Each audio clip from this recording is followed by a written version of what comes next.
Tudo bem?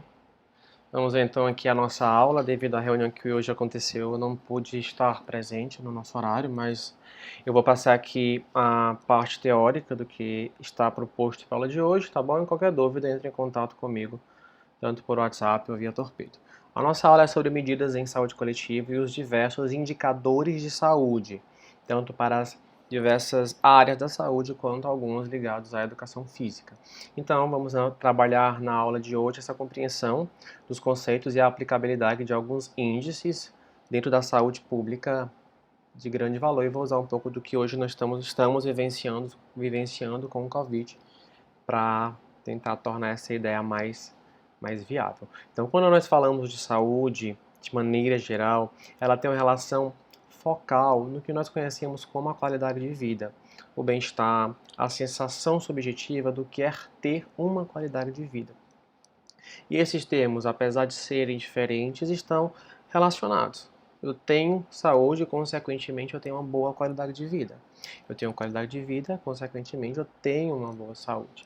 Mas vamos tentar compreender o que é essa qualidade de vida, que é uma percepção subjetiva que difere bastante de pessoa para pessoa.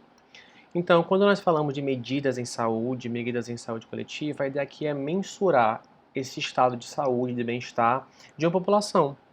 Entender os impactos de uma política pública, entender se aquele exercício que você está aplicando naquele grupo está surtindo efeito. Então, quando eu vou fazer a medida da saúde, eu tenho que ter alguns pontos específicos aí relacionados, como aqui embaixo nós podemos ver. Quais os grupos são mais suscetíveis? Trabalhando-se com diabéticos e hipertensos, por exemplo, quais são os melhores padrões para avaliar a saúde dessa população? Qual a idade desse grupo? Os principais agravos dessa população? A faixa etária que é mais acometida por uma doença? Os riscos mais relevantes? Ou os mecanismos de controle para manter uma melhora no quadro dessa doença, desse indivíduo? Então, nós temos maneiras, ideias de entender como podemos medir a saúde. Então é um processo complicado nós entendermos isto. Como é que eu vou medir a saúde de uma pessoa? Então nós temos parâmetros que nos dão a condição de entender essa qualidade, esse conhecer. Então, alguns teóricos apontam que medir saúde é conhecer a não saúde, dados de morte, dados de mortalidade, dados de obesidade, dados de números de pessoas com hipertensão, pessoas com síndrome metabólica. A não saúde dá uma ideia se essa população é saudável ou não. Interessante compreender essa outra visão de medida em saúde. Então, para isso, nós temos os diversos indicadores. O que é um indicador? É um instrumento que vai fazer essa medição, identificar alguns problemas de saúde pública e possibilitar a elaboração de políticas específicas. Nós fizemos uma indicação de obesidade infantil e encontramos que uma determinada área da cidade de Fortaleza tem um número elevado de crianças obesas. Aí nós temos a condição de verificar esses padrões e, consequentemente, gerar políticas públicas para verificar se há uma condição de redução. Então, eu tenho a indicação, eu tenho a elaboração, eu tenho a avaliação da efetividade da minha política de prevenção ou de promoção.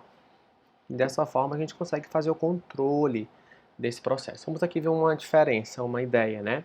Aqui nós temos o que conhecemos como uma doença que é a dengue, em 3 estados diferentes, e temos valores absolutos e valores relativos. Quando eu pergunto para vocês qual seria a região que tem maior número de casos de dengue, nós, ao olharmos esses números, falaríamos que o Rio de Janeiro seria a região mais afetada.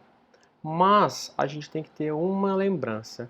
O valor absoluto, que é esse valor X de número de casos, ele não é útil para nos dar uma comparação real. Eu sempre falei para vocês que na epidemiologia, na busca de compreender indicadores, nós temos a ciência, que nos dá a ideia de número de casos, tempo, pessoas que são afetadas, local que aquela doença ela é acometida. Então, esse valor absoluto, eles não nos dá uma real comparação entre os estados. eu tenho o número absoluto, mas eu não tenho aqui o número de pessoas que moram naquela região. Nós temos alguns exemplos na sala de aula, quando nós avaliamos, por exemplo, a idade dos alunos que fazem a disciplina de Educação Física e Saúde Coletiva. Então ali eu tenho um número de alunos X de idades para aquele grupo e para aquela população. Aqui eu tenho somente o valor absoluto. Para que eu entenda realmente e consiga fazer essa comparação, por exemplo, entre os alunos a idade dos alunos de Educação Física e Saúde Coletiva, comparar com a idade dos alunos de Ginástica 2, eu tenho dois grupos específicos. Eu não tenho somente a idade do grupo 1 e do grupo 2. Eu tenho que ter a população envolvida nisso. Então, o número de casos e a população. Então, dentro de uma população X, eu tenho este número de casos. A população Y, eu tenho estes. A população Z, eu tenho estes. É no mesmo exemplo que eu acabei de citar. No grupo de alunos de Educação Física e Saúde Coletiva, eu tenho uma idade X para uma população, que são o número total de alunos, e assim também de outra disciplina, a idade daqueles alunos para aquela população. Isso vai mudar consideravelmente a ideia de comparação. Então, quando você observa que um estado, um país, uma região tem maior número de casos de Covid do que outro, é feito um valor relativo, um risco que nos dá a compreensão de entender se aquele aumento ele realmente é maior do que no Brasil. Eu tenho o número de casos pela população que está exposta, o que participa daquele experimento. População, o número total de pessoas daquela região, número de casos que foram cometidos. Então isso é o que eu chamo de valor relativo. O valor absoluto é o valor puro. E o valor relativo ele compara essa relação. Então, através desse valor relativo, eu tenho um coeficiente ou um índice. Eu posso ter um valor mais fidedigno daquela doença ou daquela comorbidade. Eu consigo relacionar o número de casos existentes com a população. Então, em cima disso, eu tenho uma divisão simples. Numerador pelo denominador. Numerador, o número que fica acima, o denominador, o número que fica abaixo. Então, essa pequena divisão nos dá ideia. Como eu faço essa divisão? Eu pego o número total de eventos pela população, que poderia ser acometida daquela doença. Isso vai me gerar um risco, uma medida e, consequentemente, um percentual, uma probabilidade de ocorrer. Então, quando eu executo e faço essa divisão, eu pego o número de casos no Ceará pelo total da população no Ceará, por exemplo, na região, naquele distrito, naquela regional, eu consigo analisar um risco.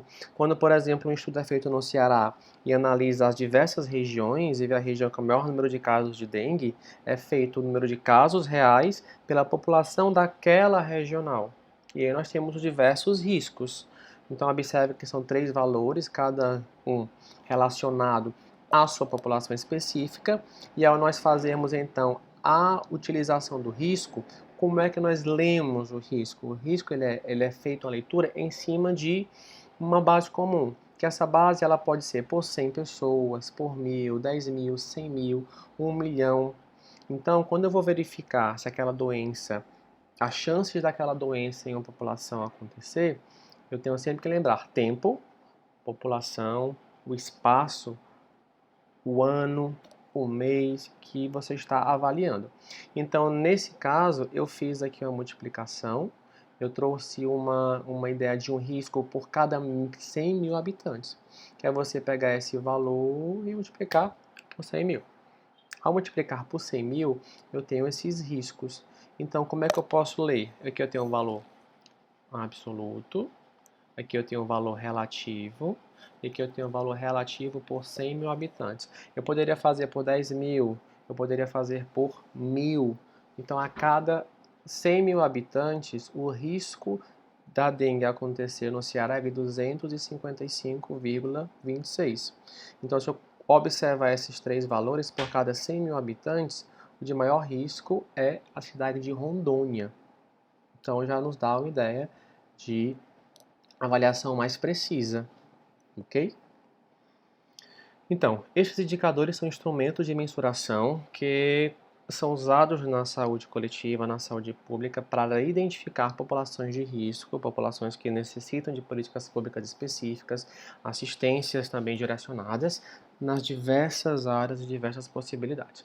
Então, nós temos indicadores de mortalidade e indicadores de morbidade. Os de mortalidade são os indivíduos que morrem em um intervalo de tempo e em um espaço. Sempre lembrar, intervalo de tempo e espaço. População que está sendo acometida daquela doença. E as de morbidade são os indivíduos que adquirem uma doença também em um lugar e em um intervalo de tempo. Então nós temos aí alguns exemplos de indicadores de mortalidade. Mortalidade geral, infantil, por causas específicas, coeficiente de letalidade, dentre outros. E o que nós vamos ter maior utilidade na educação física são esses dois, de morbidade, incidência e prevalência, que também já conversamos um pouco sobre isso. Aqui é um exemplo de coeficiente de mortalidade geral. Eu tenho total de óbitos residentes em certa área, no ano específico, lembrar sempre do tempo, divididos pela população residente naquela área, também no ano específico. Então eu vou encontrar um valor aqui por cada 1.000 habitantes. Poderia colocar por cada 100.000 habitantes, por cada 10.000 habitantes. Aí você tem um valor relativo em cima das chances daquela população morrer por alguma razão geral. Isso daqui é o que nós temos, por exemplo, que vivenciamos o Covid. Número de óbitos ocorridos por determinada causa em certa área no ano considerado. Então, se pega, por exemplo, no mês de março, quantas pessoas morreram e divide-se pela população daquela região que está habitando naquela região no mês de março e multiplica-se por 100.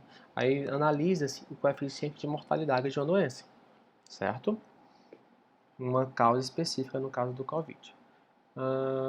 Um exemplo, né, aqui, número de óbitos ocorridos por doenças cardiovasculares em certa área, no ano específico, e a população acometida. A gente pode fazer uma avaliação desse coeficiente no mundo, o número total de casos pela população exposta mundial, realmente, e multiplicar por 100.000 ou 1.000.000 de habitantes, verificar o risco dessas pessoas morrerem devido ao Covid, por exemplo. Tá bom? O de letalidade, ele vai analisar as chances daquela doença de levar a óbito. Então, a gente avalia o número de óbitos de determinada doença. Então, vamos pensar no Covid. Se eu quiser analisar o coeficiente de letalidade do COVID, eu tenho sempre que avaliar ele por percentual, é sempre por 100, como tem aqui. Então, eu faço uma avaliação do número de casos de pessoas que adoeceram, que morreram, na verdade, e divido pelo número de casos da doença, também na mesma área, no mesmo período. E aí eu consigo verificar a letalidade. Uma doença que tem uma letalidade de 60% ou de 70% é uma doença altamente complicada, que é o que nós vivenciamos. Eu não sei ao certo qual é o coeficiente do Covid por esse dado, mas aponta que é uma doença que tem uma facilidade enorme de ser difundida na população. Tá bom? Então, por exemplo, indicadores de morbidade, como de incidência e prevalência, que são os próximos, eles nos dão a ideia de compreender se, por exemplo, certa vacina está funcionando. Verificar se a população ela vem tendo resposta positiva a determinadas vacinas, a uma prescrição de programa de atividades físicas, se a população naquele período, naquela região, conseguiu melhorar os níveis pressóricos ou os níveis do controle de açúcar no sangue. Aí são medidas de controle. Os indicadores nos dão ideia de controle, tá? E o primeiro, como nós já conversamos em outros momentos, a prevalência. O que é a prevalência?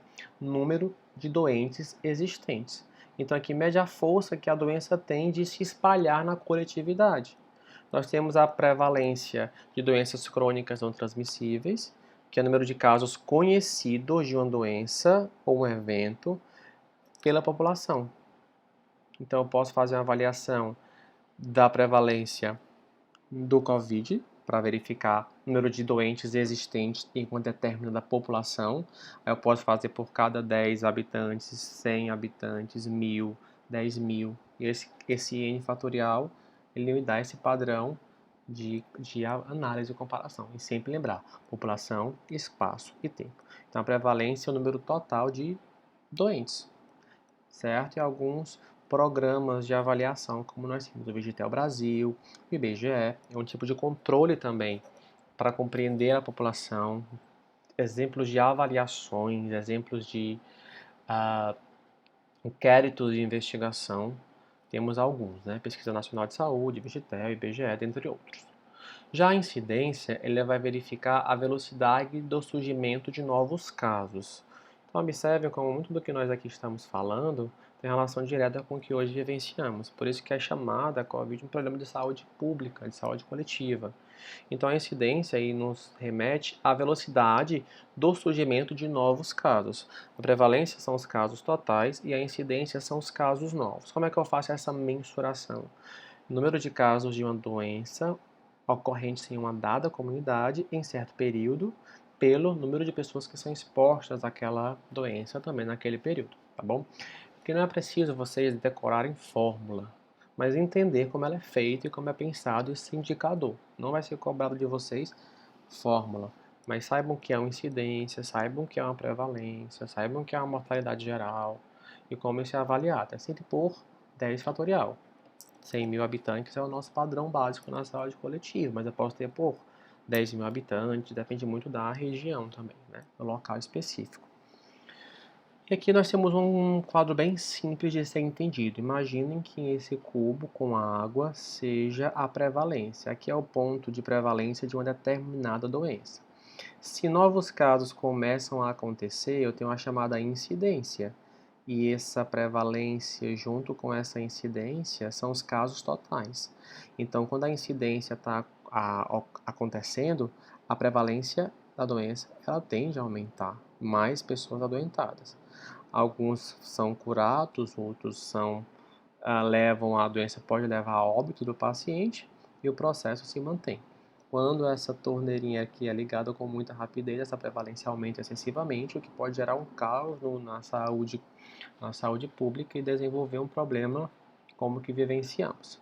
Quando uma vacina é descoberta, quando um remédio, um medicamento ele é efetivo, aí eu tenho a observação de que as pessoas vão se curando com mais velocidade e diminuindo a prevalência dessa doença e, consequentemente, o número de casos novos também vai diminuindo, porque se a pessoa toma vacina para se curar, ela vai tomar uma vacina para ter um processo de prevenção. Então, eu tenho um controle maior, diminuindo os níveis de prevalência dessa determinada doença, certo? Então, aí é o controle que nós conseguimos analisar de todas as doenças crônicas, transmissíveis e não transmissíveis. Então, em geral, a prevalência é a incidência no tempo, número de casos novos junto com os já existentes em determinado tempo, doenças crônicas de baixa letalidade, duração longa, prevalência maior do que a incidência, epidemias de alta letalidade, no caso do Covid, incidência é alta, rápida, acontece rapidamente com curta duração, e a prevalência é baixa. Então, casos recentes são baixos, mas casos novos acontecendo com muita rapidez. Esse exemplo não vou me ater a ele, isso nós faríamos em sala. Em outro momento nós podemos fazer esse exemplo prático, tá bom? E algumas possibilidades quando falamos de aumento ou diminuição de prevalência. Por exemplo, prevalência ela pode aumentar quando a própria incidência ela aumenta, quando eu tenho um aprimoramento de novas técnicas de diagnóstico, como por exemplo, nós esse ano descobrimos um número elevado de grávidas com sífilis. Mas por quê? Porque também tivemos aí um número de incidência maior, novos casos surgiram, mas porque a gente consegue fazer agora com rapidez o teste de sífilis na unidade básica. Então a prevalência era uma e a incidência ela se mostrou ser maior. Mas por quê? Porque técnicas surgiram para facilitar essa análise. Correntes migratórias originárias de áreas que apresentam níveis endêmicos mais elevados. É o que acontece com a Covid. Anteriormente era endêmico, era somente naquela região. Aí tornou-se epidêmico somente na China. À medida que houveram as correntes migratórias, tornou-se uma pandemia. O mundo inteiro foi acometido. tá? Então, como é que ela diminui quando a taxa de letalidade da doença ela é alta? Se eu tenho uma taxa de letalidade da doença, ela mata com muita facilidade. Correntes migratórias originárias das áreas que apresentam níveis endêmicos mais baixos, então começa a ter essa proteção, essa diminuição, e outros fatores que podem estar sendo envolvidos, uma nova terapêutica ou uma nova vacina em cima dessa doença, tá bom? Então, quando nós falamos da área da educação física, nós temos como principal agente de cuidado a obesidade, sendo uma doença crônica, não transmissível, já estabelecida, e lembrar que eu tenho uma diferença entre sobrepeso e obesidade. A obesidade já é a doença instalada, já é considerada uma doença crônica, e a sobrepeso já é uma predisposição maior a desenvolver, para o desenvolver da obesidade, tá bom? Então, nós temos que ter em mente, quando nós trabalhamos com medidas em saúde na educação física, que eu acho bem interessante lembrar desse diagrama de Borchardt. O diagrama de Borchardt nos faz uma relação entre aptidão física, saúde e atividade física. Então aqui a gente observa a relação dupla. À medida que eu tenho boa saúde, bem-estar, taxas de morbidade baixas, taxas de mortalidade também baixas, eu tenho uma boa aptidão física, cardiorrespiratória, de resistência e, consequentemente, eu consigo ter um melhor nível de atividade física, tanto para o lazer, para o dia a dia, quanto para o trabalho. Então, essa relação aqui aponta essa interdependência. Quem tem mais aptidão física tem mais saúde e vice-versa, e assim também com a própria atividade física. Essa é a nossa ideia de análise da minha saúde. Então, eu, enquanto profissional de educação física, tenho que compreender alguns aspectos gerais de letalidade, prevalência, incidência, mortalidade geral, causas de doenças específicas, entender esses processos, entender que eu tenho o Vigitel para avaliar, entender que eu tenho o IBGE para avaliar e compreender como especificamente eu posso trabalhar. Então, a aptidão física é meio mais direto da nossa compreensão de avaliar a saúde dessa população, avaliar níveis de atividade física, avaliar comportamento sedentário e, consequentemente, gerar políticas públicas ou intervenções direcionadas a isto. Então, a definiçãozinha de aptidão física definimos como um estado dinâmico de energia e vitalidade que permite a cada um não apenas a realização das tarefas do cotidiano, as ocupações ativas das horas de lazer, o enfrentamento de emergências imprevistas, sem fadiga excessiva, mas também evitar o aparecimento das funções hipocinéticas enquanto funcionando no pico da capacidade intelectual e sentindo a alegria de viver. Então observem que a aptidão física se relaciona com a sua função autônoma, dar autonomia ao indivíduo, sensação de bem-estar, sensação de prazer com a vida, sensação de prazer consigo mesmo. Então tem um contexto subjetivo de maneira bem significativa e também tem um contexto objetivo que iremos falar mais à frente. Então você condicionar esse teu aluno a realizar atividades físicas diárias, conseguir subir uma escada, esse idoso que você está trabalhando com ele, conseguir fazer as compras, carregar suas bolsas, a mulher conseguir carregar a sua bolsa ou calçar sandálias, funções diárias estão relacionadas com essa capacidade, né? Ter um pouco de flexibilidade, capacidade respiratória, força também, tá bom? Então, quando falamos de performance e saúde, nós temos duas vias. Em geral, a saúde envolve algumas necessidades específicas que esse quadro expressa algumas fundamentações. Logicamente que a saúde não se resume somente a essas 6 valências aqui. Eu tenho que ter um pouco de coordenação, resistência aeróbica, sim, mas em geral esses aspectos são fundamentais para o desenvolver de uma boa vida. E aí entra aquela questão bem X, quanto que eu tenho que preparar, periodizar, organizar a atividade física para meu aluno na comunidade, na ASFAB, ou para meu aluno até mesmo de treinamento individualizado. Eu achei essa frase bem interessante. É mais fácil acertar a dose do medicamento do que a dose do exercício. Nós temos aí as variáveis que devem ser consideradas. Lembre da epidemiologia sempre. Tempo, espaço, população. Que tipo de aluno? Aluno diabético? Quais as comorbidades dos diabéticos? Quais os índices que apontam que esse diabético ele tem a maior chance de ter uma comorbidade? Eu tenho que entrar na epidemiologia para compreender se é a minha população. Se é um paciente com DPOC, quais são as limitações? Quais são as melhores condições de praticar uma atividade física? Qual a melhor atividade física? Se meu aluno de DPOC tem artrose. Aí eu já tenho que ter um outro pensamento. Ah, se meu aluno é DPOC, tem hipertensão arterial, já tem algumas atividades que eu não posso fazer. Então, nessa ideia, ela deve ser bem dosada. E nós temos aqui essa chamada hormese. Hormese é um termo que vem da farmacologia, que está ali naquela zona de dose benéfica de exercício. Tudo e qualquer prescrição, seja no individualizado até a comunidade, existe uma dose de exercício necessária e útil que eu tenho benefício. Se eu extrapolo essa dose, ela começa a ser uma dose tóxica. Ou seja, esse meu aluno ele pode ficar aí com uma maior chance de desenvolver uma doença, uma alteração, porque nós trabalhamos com estresse. A prática do exercício é uma prática estressora, que tem que ser bem controlada para se manter nessa zona chamada de hormese, que é uma zona benéfica da prática. Quando eu extrapolo essa zona, eu fujo do meu padrão e estou tendendo a prejudicar o meu aluno em algum dos seus níveis, seja fisiológico, social, dentre outros, tá bom? Lembrar sempre também, nesse momento da biomecânica, quando for praticar algum exercício de resistência. E aí, quando pensamos, tenho qualidade de vida, eu consigo avaliar a qualidade de vida, meu aluno tem uma boa qualidade de vida. Para entender isso, nós devemos compreender e lembrar de algumas ideias. O que podemos esperar para determinado gênero, determinada idade, determinada condição socioeconômica, quais os valores éticos e culturais daquela população. Qualidade de vida é muito amplo, é muito complexo. É esperado que mulheres tenham mais saúde do que homem, ou melhor, é esperado que mulheres tenham maior tempo de vida do que homem, é esperado que crianças ou adolescentes tenham maior saúde geral do que um idoso, é esperado que pessoas que tenham maior condição socioeconômica tenham mais facilidade ou melhor qualidade de vida. Então são tendências, são possibilidades, não é uma certeza. Valores éticos e culturais, o que é importante para aquele meu aluno? É ter aquele tempo com a família, é ter aquele tempo de leitura.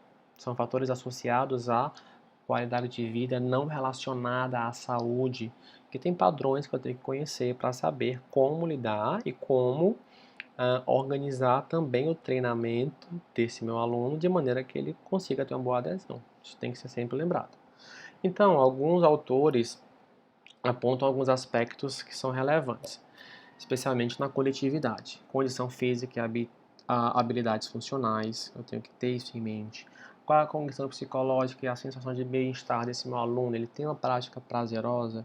A prática da musculação é prazerosa para esse meu aluno? A corrida é prazerosa para esse meu aluno?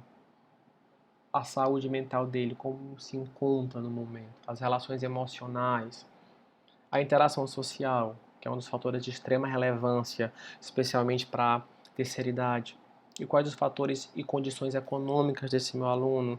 Eu consigo planejar atividades complexas ou dizer que ele procure, dentro de uma orientação para a saúde, uma clínica ou um centro de pilates ou um treinamento que você sabe que não haverá condição desse aluno se aderir nessa prática. Então, são fatores que às vezes são esquecidos, que na coletividade é de extrema importância lembrarmos. E aí devemos ter em mente que a qualidade de vida de uma pessoa não pode ser considerada apenas pela via da saúde. Quando falamos de qualidade de vida, nós temos dois fatores: a relacionada à saúde, que avalia a função, a capacidade funcional, níveis de flexibilidade, níveis de força, resistência, a capacidade cardiorrespiratória, a frequência cardíaca e outros fatores que não estão relacionados à saúde.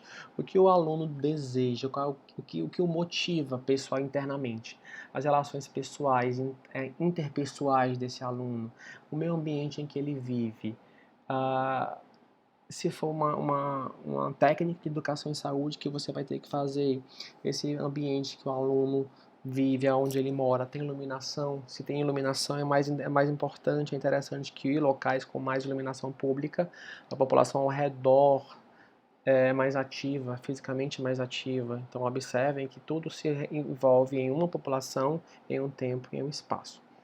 O meio ambiente social desse teu aluno, o trabalho, os fatores relacionados a isso, a presença da família. Então, qualidade de vida também está envolvida nesse aspecto, tá bom?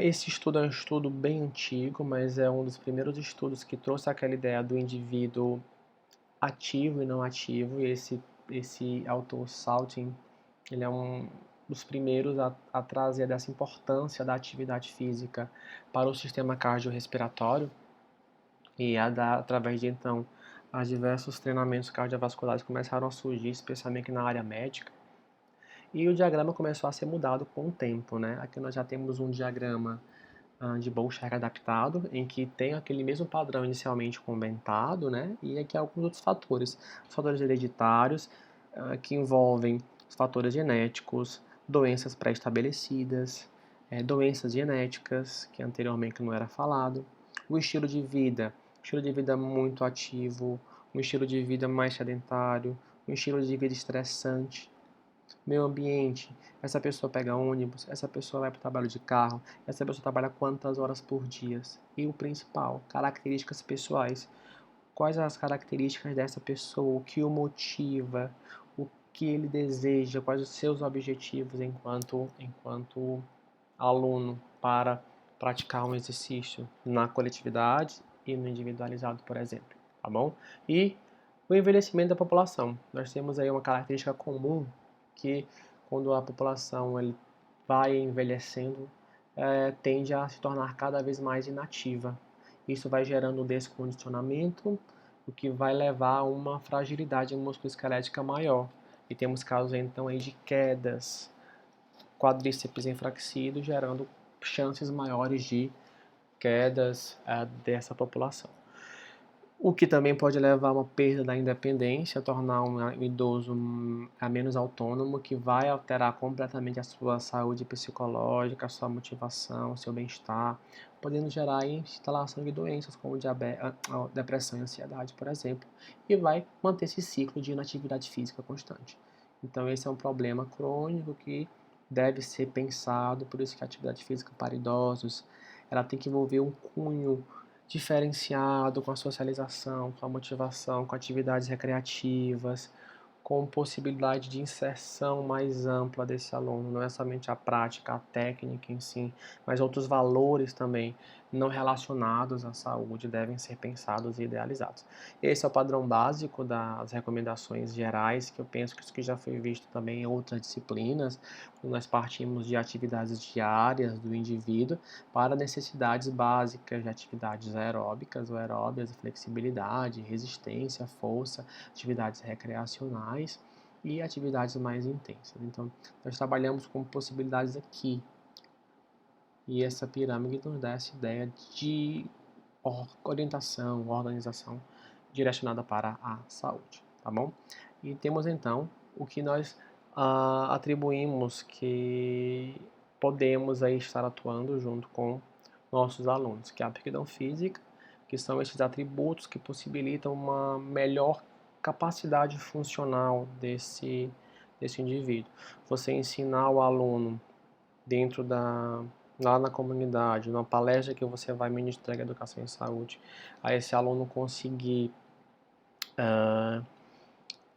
melhorar os seus níveis de mobilidade. Exercícios de mobilidade você pode ensinar para ele fazer em casa, durante uma prática que você vai estar trabalhando com a comunidade, uma prática que envolva um treinamento simples de equilíbrio, de agilidade, atividades recreativas, a dança, por exemplo. Então, são atributos relacionados à atividade física que vão estar inseridos na melhora dessa capacidade, dessa condição física, dessa aptidão física. E o wellness, que é um conceito mais amplo, que é uma filosofia de bem-estar, que se relaciona com quão mais saudável eu desejo ser, as minhas situações ao redor elas mudam, mais ativo eu sou, melhor eu quero me alimentar, melhor o meu sono, eu tenho preocupações diferentes do meu dia a dia. Então a minha qualidade de vida ela se torna mais ampliada, meu bem-estar se torna mais ampliado. Então são condições que você vai desenvolvendo nesse aluno que chamamos de wellness, que é esse bem-estar, que é proporcionar essa mudança de vida. Por isso que o trabalho interdisciplinar é extremamente importante. A atuação dos profissionais para mudar a consciência, o comportamento da população, tá bom? Então, essa aula vai ser disponibilizada. Qualquer dúvida, entre em contato comigo via WhatsApp ou via Torpedo, tá bom, gente? Tchau, tchau.